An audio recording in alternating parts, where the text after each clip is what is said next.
오늘 주 앞에 나와 예배하신 여러분에게 우리 주 예수 그리스도의 은혜와 평강이 충만하기를 주의 이름으로 축복합니다.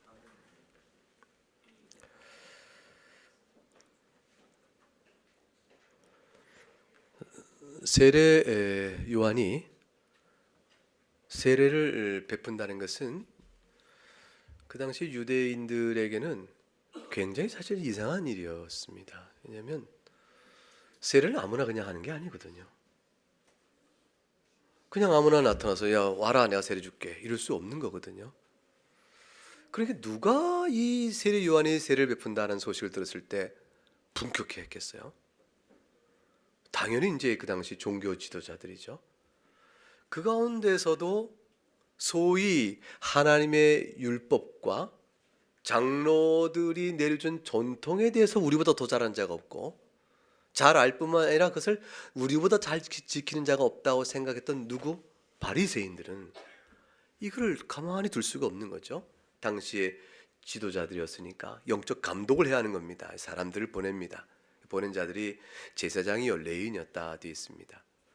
그들이 이제 요한이 세례 주는 곳에 다가와서 물어보겠죠. 당연히 뭐라고 물어보겠습니까? 요한 넌 잘못했다. 이게 무슨 짓이냐? 이 말을 어떻게 바꿔 물어보냐면 어찌 됨이냐 이렇게 물어봅니다. 근데 근거가 뭐냐면 네가 그리스도가 아니라고 했지 않냐? 엘리야도 아니지 않느냐? 네가 그 선지자도 아니지 않느냐? 그 무슨 권위로 네가 이렇게 세례를 주는가? 이렇게 물어보게 됩니다. 이것은 질문이요, 질책이요, 이미 정죄가 들어간 것이죠.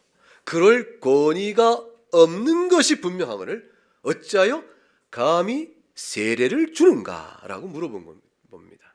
따라서 대답을 잘 못하면 바로 종교법으로 다스려야 될 이유가 있는 행동을 한 것이죠. 자, 요한이 뭐라고 대답할까요? 세례 요한이 뭐라고 대답을 하겠습니까? 그래서 본문에 나오는 답이 있습니다. 26절과 27절입니다. 같이 읽어보겠습니다. 요한이 대답하되 나는 물로 세례를 베풀거니와 너희 가운데 너희가 알지 못하는 한 사람이 섰으니 곧 내 뒤에 오시는 이라. 나는 그의 신발끈을 풀기도 감당하지 못하겠노라 하더라. 세례 요한의 답변은 조금 어떻습니까? 직접적으로 답을 한 거 아니죠? 네가 어찌 됨이냐? 무슨 권위로 네가 감히 이 일을 하는가? 물었으면 하나님께서 하라고 하셨어. 그 대답 외에는 어떤 대답도 합당하지 않습니다. 근데 하나님께 하라고 하셨어 라고 말하지 아니하고 지금 어떻게 말했냐면 물로 나는 세를 주는데 말이지 너희 가운데 한 사람이 있는데 너희가 알지 못하지. 근데 내 뒤에 오시는 그분이시라고. 근데 나는 그분과는 도무지 비교가 안 돼. 나는 그분의 신발끈을 푸는 것도 감당하지 못하겠어. 나는 그분 앞에서 종된 철도 못되는 자라 라고 오시는 그분에 대한 높음을 말하고 맙니다. 근데 이 말이 어찌 됨인가, 무슨 권위로 하는 것인가에 대한 질문에 대한 충분한 대답이 됩니다. 왜 그럴까요? 그 말은 뭐냐면 너희는 내가 무슨 권위로 세례를 주느냐고 하는가? 나는 물로 세례를 줄 뿐인데 내 뒤에 오시는 그분은 너무너무 크신 분이라 나로는 감당할 수 없는 분일세. 이 말은 내가 주는 이 세례 행위가 내 뒤에 오시는 분과 관계가 있다 이런 말을 의미하는 겁니다. 내 뒤에 오는 분과 어떤 관계가 있냐면 그분의 권위로 하는 세례요 그분이 하신 일과 관련된 세례라는 사실을 세례 요한은 염두에 두고 답을 그렇게 한 것이에요. 단순히 자기가 하늘로부터 보냄을 받았다, 하나님으로부터 보냄을 받았다는 말의 간단한 표현보다 더 중요한 내용은 뭐냐면 자신이 베풀고 있는 물로 주는 세례의 의미에 대한 분명한 내용적 전달입니다. 이것은 세례 요한의 입장에서는 회개하고 천국이 다가왔다라고 해서 회개하라 하고 요한이 세례 주는 것으로 다 나와야 할 예외 없이 모든 사람이 나와야 할 이유를 분명하게 보여주고자 함이 되어지는 것이죠. 그래서 이런 대답을 했는데 저들이 알아들었을까요? 이제 이 대답, 세례 요한의 질문에 대한 즉각적인 대답을 이 두 절로 제시한 이후에 요한복음을 쓴 사도 요한은 우리의 이해를 도모하기 위해서 요 대답에 이어서 29절부터 34절에 요한이 한 대답을 보충적으로 강화합니다.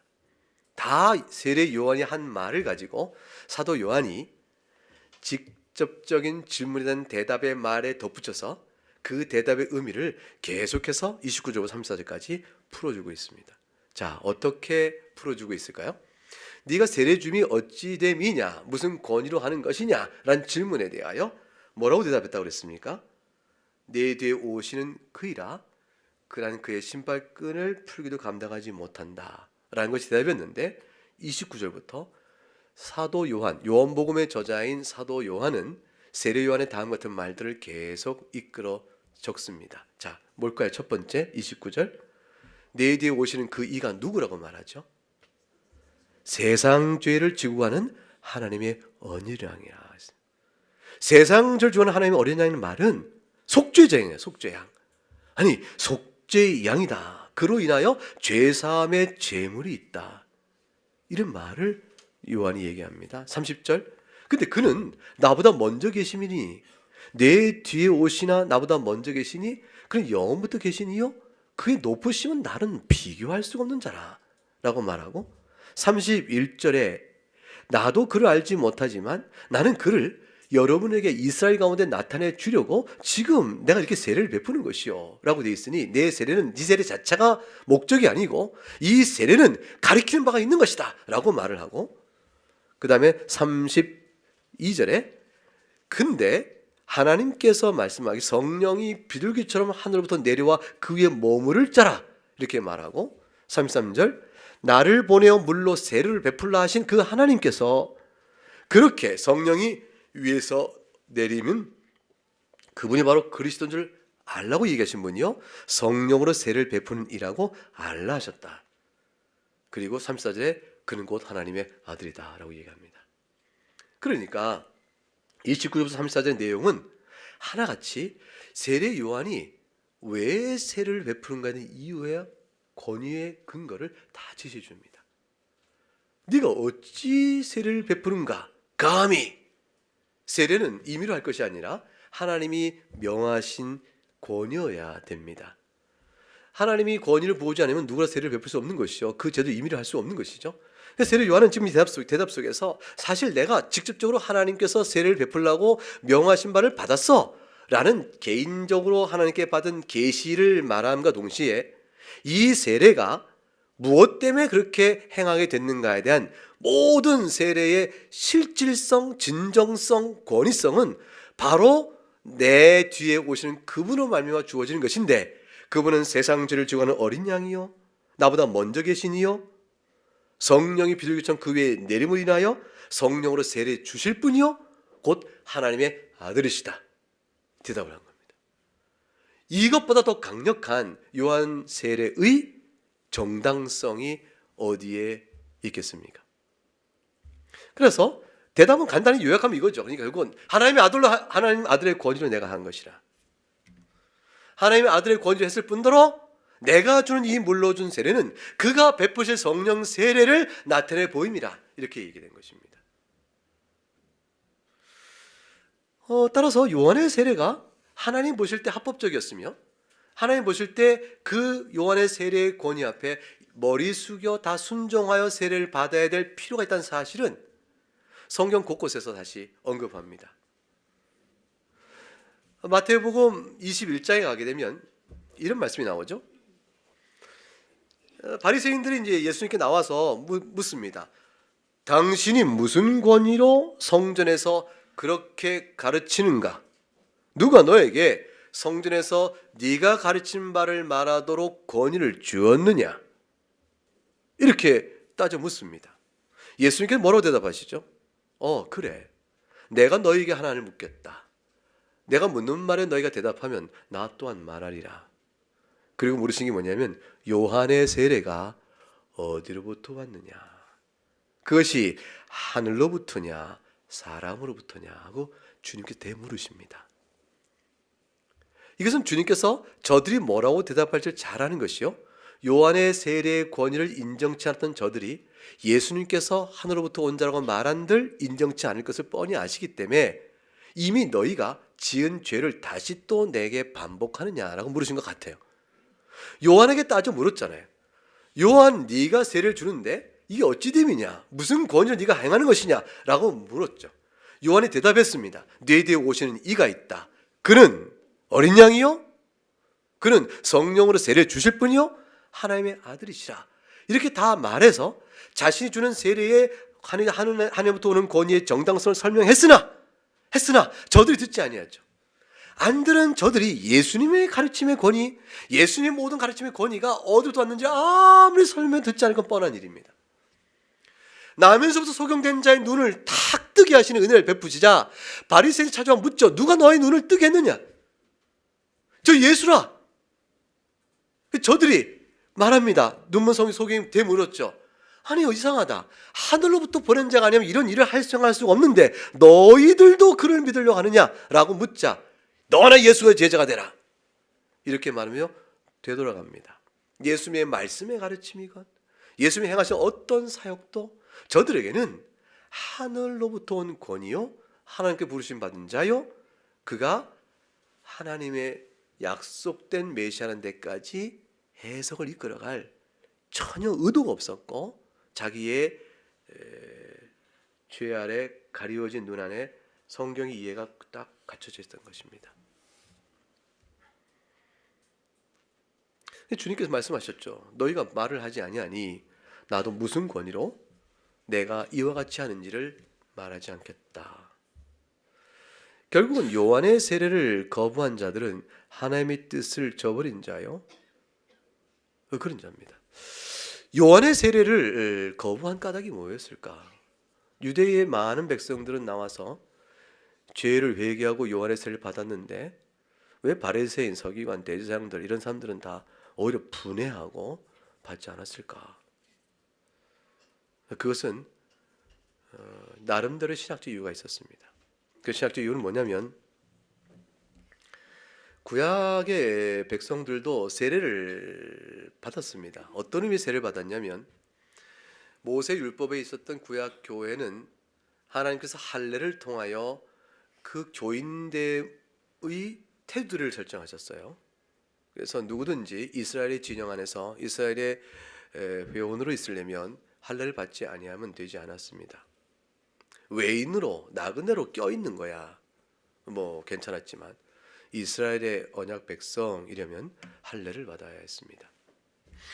이 할례는 하나님께서 아브라함과 약속하여 또 그 행하도록 약속한 바를 모세 때 정하여 나타나게 하신 것이기 때문에 이것은 누구나 다 모세 율법 아래에 있는 이스라엘의 교회라면 행해야 하는 것이었습니다. 그런데 이 할례가 구약 이스라엘 교회, 모세 율법 아래 있던 교회의 성례였는데 오늘 우리에게 세례와 같은 것이었는데 이 할례를 행할 때 어린아이 난지 8일 만에 유아 할례를 행할 때 할례를 행하면서 동시에 물로 아이를 정결케 하는 세례를 베풉니다.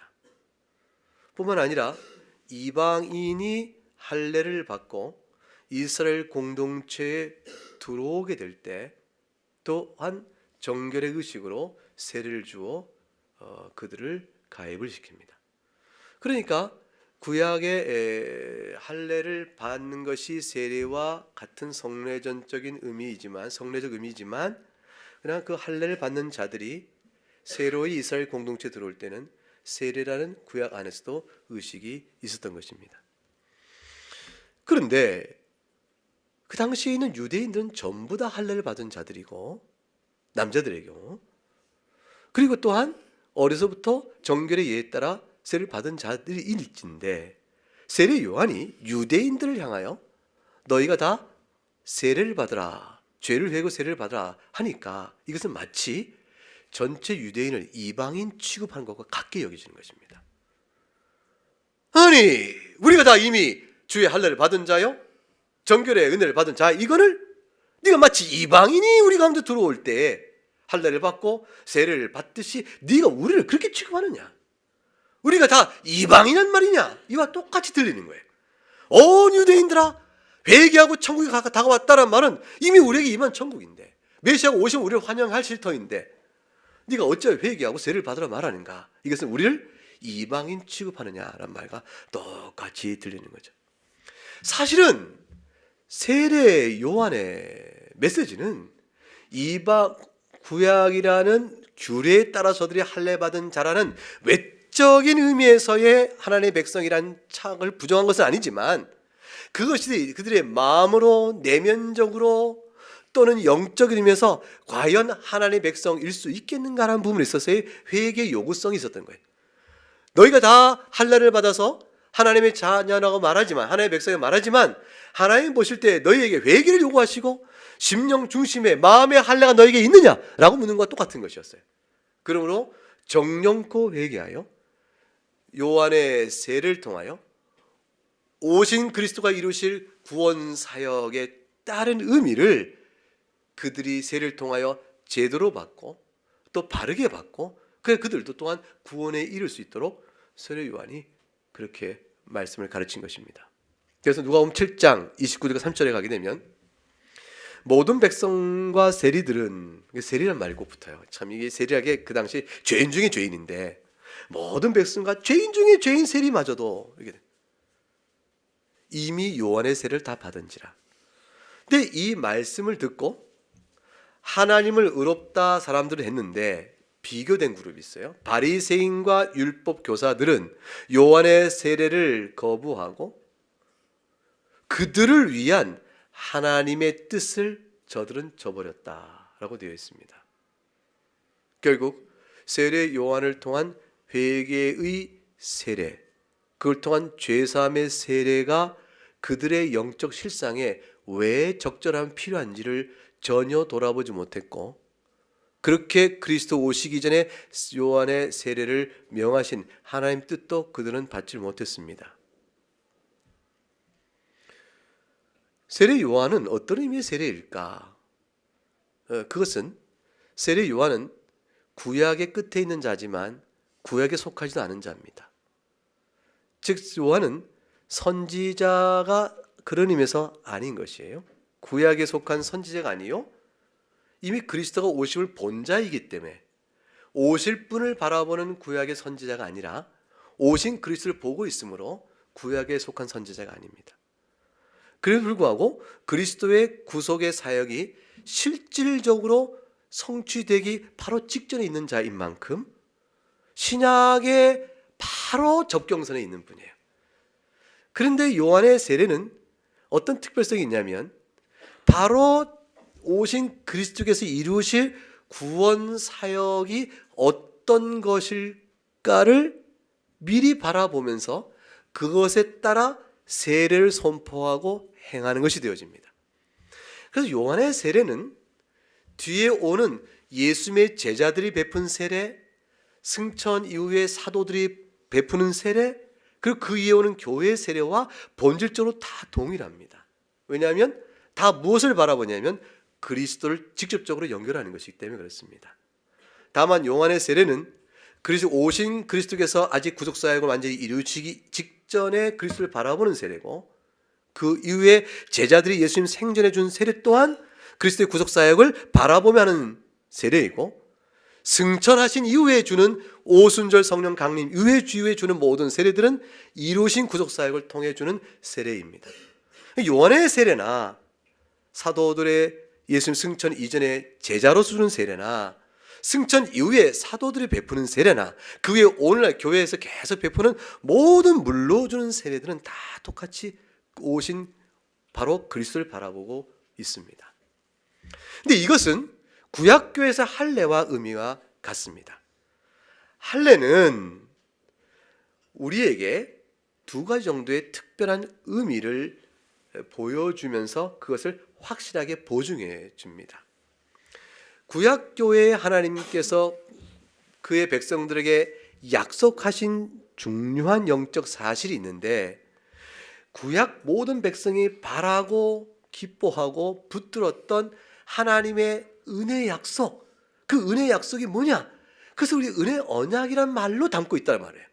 그 은혜의 약속이 있는데 이 두 가지를 할례를 통해서 보여주면서 그 약속이 반드시 이루어질 것이며 그렇게 너희에게 적용될 것이라는 사실을 할례를 통해서 도장을 찍어준 거예요. 그 도장을 찍었다는 것을 인쳤다라고 말하고, 그것은 표시다 해서 사인이라고 말하고, 그래서 그것은 보증이라 말하며, 그래서 우리가 우리 주관적 믿음 속에 우리를 향하여 행하시는 은혜의 영적인 효과를 우리가 더 굳게 믿도록 확증해 준다, 이렇게 말합니다. 그러면 그 은혜의 영적 효과가 뭘까요? 그 첫 번째 하나는 죄사함입니다. 할례는 구약 백성들에게 죄사함의 은혜를 하나님이 베푸신다는 것을 보여주는 사인이었어요. 그리고 그것을 그 약속을 지켜주는 도장인침이었어요.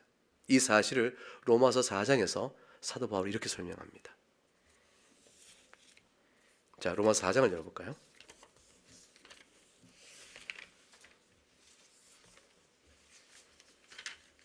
로마서 4장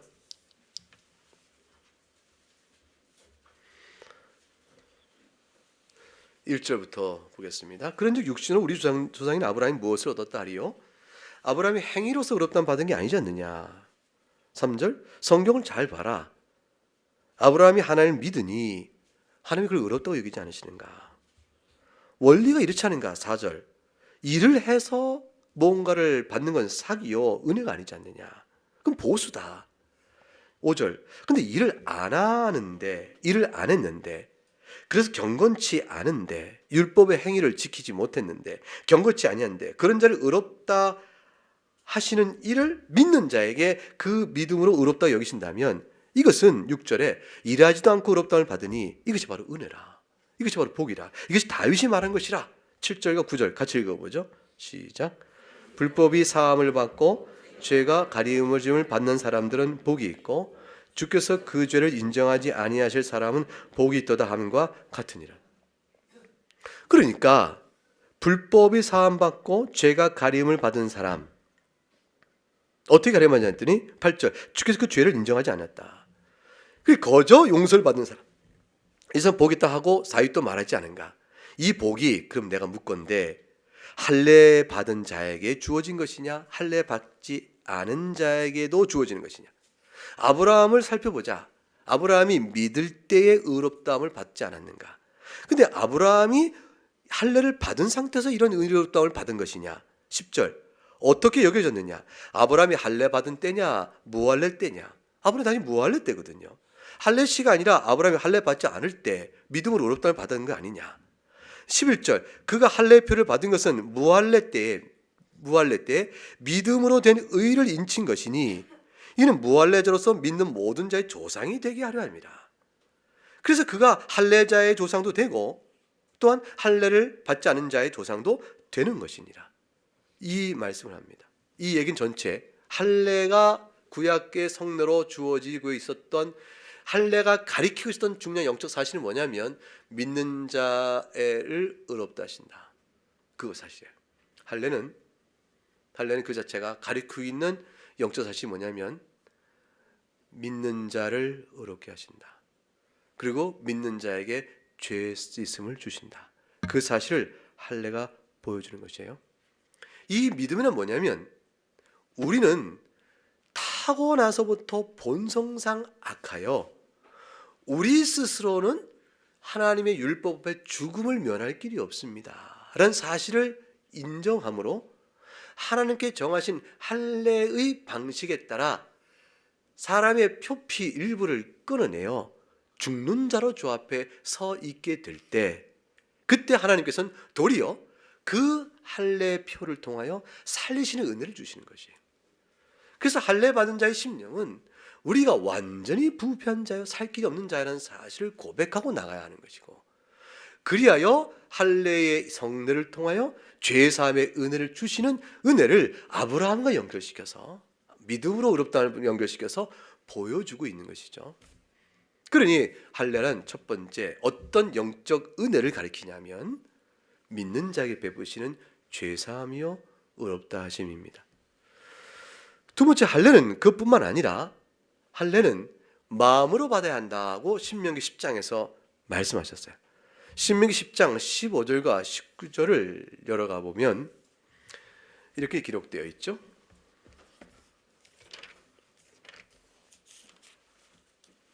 신명기 10장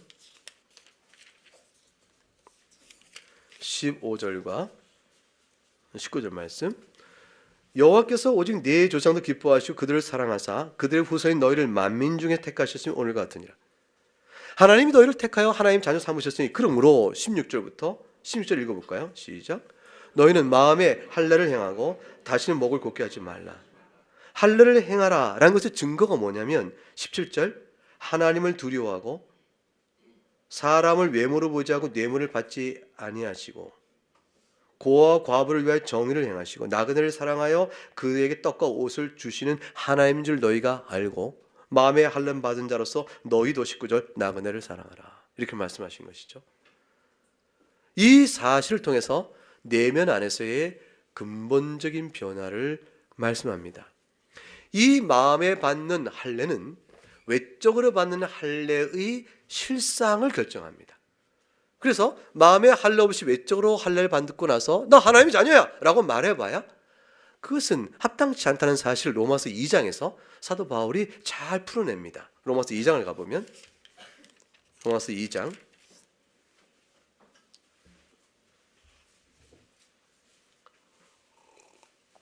26절에서 29절 같이 읽어봅니다. 시작. 그런즉 무할례자가 율법의 규를 지키면 그 무할례를 할례와 같이 여길 것이 아니냐? 또한 본래 무할례자가 율법을 온전히 지키면 율법 조문과 할례를 가지고 율법을 범하는 너를 정죄하지 아니하겠느냐? 무릇 표면적 유대인이 아니요 표면적 육신의 할례가 아니니라. 오직 이면적 유대인이 유대인이며 할례는 마음에 할지니 영에 있고 율법 조문에 있지 아니한 것이라. 그 칭찬이 사람에게서가 아니요 다만 하나님에게서니라. 이 마음의 할례를 얘기합니다. 이게 굉장히 중요한 부분이죠. 표면적 유대인, 육적 할례가 유대인을 결정하는 것이 아니요 이면적 유대인, 마음의 할례를 행한 자라야 참으로 유대인이라 그랬습니다. 그 이면적 유대인, 마음의 할례를 한 자를 뭘로 보느냐? 율법의 조문을 지켜가는 그 마음의 상태 속에 있다 되어 있습니다. 그러니까 이것은 뭘 의미하냐면 할례는 예로부터 중생의 은혜와 더불어 회심과 성화와 맞물려 가는 것입니다. 그래서 할례를 받은 자가 이제 할례를 통해서 믿음으로 의롭다를 받은 아브라함의 은혜를 나타내 보이는 것이므로 할례 받은 자는 의롭다를 받고 믿음의 의를 받고 동시에 할례 받은 자는 마음의 할례를 받는 자이니 우리를 거룩으로 불러가시는 하나님의 놀라우신 은혜 앞에 회심의 삶을 살아가는 겁니다. 그럴 때에 이스라엘 공동체의 모습이 드러나죠. 그러니까 할례는 칭의와 성화예요. 믿음의 은혜와 중생과 넓은 힘의 중생이 있죠. 중생과 회심의 삶을 살아가는 그런 이스라엘 공동체의 삶의 표지인 거예요. 표지. 이 표지는 이 표지 자체가 우리를 바꾸는 것이 아니라 이런 표지를 받는 자에게 베푸시는 하나님의 영적 은혜를 증거하는 것이에요. 그래서 하나님께 과연 자기 백성을 죄 사해 주시고 하나님께서 성령의 은혜를 베풀어 그들로 하여금 거룩히 이끌어 가신다. 과연 그런 일을 하신다. 이스라엘 공동체 안에 하나님의 그런 은혜가 있다라는 것을 말해주는 약속의 표시예요. 그래서 하나님께서 이 할례란 구약의 성례를 두지 아니하시면 이스라엘 백성 중에 어떤 이가 물을 거 아니에요. 하나님 정말 그렇게 일하시나? 왜 그럴까요? 우리 가운데 도무지 육적 이스라엘이 그랬던 것처럼 할례 받은 자 이스라엘 공동체의 거룩한 삶이 없어요. 타락하고 방자하고 별사이 다 있는 거죠. 은혜 구원의 도리를 자꾸 왜곡시켜요. 한편은 율법주의적으로 왜곡시키고 한편으로는 율법을 폐기하고 없는 듯이 방종하게 살아가고 그러면서 자신이 하나님의 자녀 신분을 자랑하며 별사람이 다 있고 타락을 이뤄갈 때 누구나 다 하나님의 손길을 의심할 거예요. 하나님께서 과연 우리 가운데 거하시냐?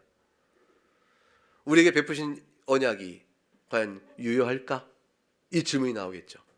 이 질문 앞에 하나님의 답은 뭐냐면 할례였어요. 할례를 보라. 그게 하나님의 약속의 표시였어요. 이 약속은 유효하니 너희가 불순종하여 판단받을 것이나 하나님 주신 은혜의 방편은 여전히 은혜의 방편이죠. 은혜 베푸시는 일은 여전히 역사되고 있는 거죠. 그러니까 아무리 이스라엘이 약해도 이 은혜의 방편에 따라 하나님께서 약속하신 일들이 이루어진 것을 바라보는 사람은 다 구원을 받는 겁니다. 그래서 이스라엘 전체가 부패했어도 남은 자들은 다 구원의 길을 찾아 나올 수가 있었던 겁니다. 주님 다시 오실 때 교회가 아무리 부패했다 하더라도 우리에게 베푸시는 신약의 성례인 세례를 통하여 약속하신 바를 바라보고 하나님의 일하심을 간절히 바라보는 사람들은 다 구원을 받습니다. 다 구원을 받습니다. 믿음으로 의롭다함을 받고 성령의 새롭게 하시는 은혜 가운데 참여자로 살아가게 되어집니다. 그래서 골로새서 가게 되면 이 마음에 할례가 없는 외적 할례는 가치가 없다는 로마서 2장의 말씀에 따라서 골로새 2장 11절에는 너희가 받는 세례는 그리스도의 할례라 이렇게 말씀하세요. 예수 그리스도께서 오셔서 우리에게 할례를 베푸신 것 같은 것이 바로 세례라 이렇게 얘기합니다. 그러니까 이와 같은 이름으로 세례 요한에 회개하라 천국이 가까웠다 하는 메시지가 유대인에게 베풀어진 것은 유대인은 사실 엄밀한 의미에서 마음의 할례까지 다 했으면 그들이 구약의 계시 아래서는 이미 하나님의 백성인 것이죠. 온전하게 하나님의 백성입니다. 그런데 세례 요한의 이 외침은 이스라엘의 영적 상태가 지금 어떻다는 걸 반증합니까? 외적인 할례에 머물러 있고 실로 마음의 할례를 받아 구약의 계시 아래 주신 바 된 그리스도의 오심과 그와 관련한 성령의 역사를 마음에 받고 순종하는 일이 굉장히 타락해 있다라는 사실을 보여주는 것이죠. 그러므로 다가오는 하나님 나라의 심판대 위에 서게 될 저들의 처지를 보고 세례 요한이 회개의 메시지를 전한 겁니다. 회개의 메시지를 전하면서 죄사함을 받으라 그랬어요. 이 죄사함을 받는 것은 은혜에 대한 선포입니다. 은혜를 선포한 거죠. 요한의 메시지는 그래서 정죄의 메시지가 아니고 결국 살리기 위한 은혜의 메시지였던 것이에요. 그러니 이 세례 요한의 메시지를 듣고 찾아온 유대인들과 심지어 세리까지도 구원을 받았다는 것이에요.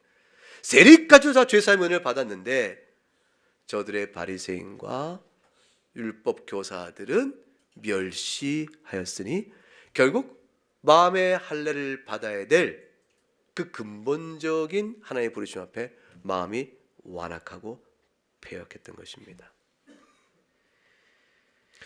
사도들의 메시지도 마찬가지였습니다. 베드로가 사도행전 2장에 가게 되면 너희가 회개하여 각각 예수 그리스도의 이름으로 세례를 받고 죄사함을 받으라 그랬어요. 똑같이 회개와 죄사함을 받는 세례를 선포합니다. 예수님은 이 땅에 계시면서 요한의 세례와 예수님의 제자들이 베푸는 세례를 구별하지 않으셨습니다. 그걸 동일한 세례로 보았습니다. 즉 할례 때는 오실 그리스도께서 이루실 사역에 근거하여 하나님의 백성들에게 역사하시는 여호와 영의 역사요 그것을 바라보도록 하는 약속의 표로 할례를 주신 것이죠. 구약시대에는. 그럼 구약시대 할례가 바라보는 것은 무엇에 근거해 할례가 유효한 약속의 표시였냐면 무엇을 약속하는 것이었냐면 하나님께 죄 사함을 주시고 우리를 거룩하게 이끌어 가신다. 이에 대한 약속의 표시였습니다. 근데 그 일을 누가 이루실까? 오실 메시아가 반드시 오셔서 이루실 것이라. 따라서 메시아를 가리키는 그림자를 바라보면서 할례가 뜻하는 바의 영적 실상을 그들은 마음속에 품고 의지하고 소망 중에 기다렸습니다. 이게 구약 백성의 남은 자예요. 그러면 예수께서 오셔서는 이 일을 실제로 이루어 가시니 실제로 그가 이루시는 구속사역에 근거하여 역시 세례는 같은 내용을 바라보게 됩니다. 할례가 바랬던 것과 같은 내용을 바라봅니다. 똑같이 그리스도를 바라보는 것이니까요. 무엇이겠어요? 믿는 자에게 베푸시는 죄사함과 또 중생케 하시고 회심의 삶을 살아 거룩으로 이끌어 가시는 삶과 그리스도 예수와 연합하여 하나가 되어지는 이 놀라운 은혜를 그리스도께서 오셔서 이미 행하셨으니 이 일들이 모든 믿는 자에게 이루어지도록 성령께서 역사하신다라는 사실을 바라보면서 그거를 확실히 알 수 있도록 세례를 통해서 확증지고 표시해 주신 겁니다. 결국은 같은 은혜 아래 있는 것이죠. 은혜 언약 아래 주신 구약의 교로에서 할례와 신약의 성례로서의 세례는 서로 연속적이며 본질적입니다. 다만 더 강력하죠. 그 요한의 세례는 어디에 위치했을까?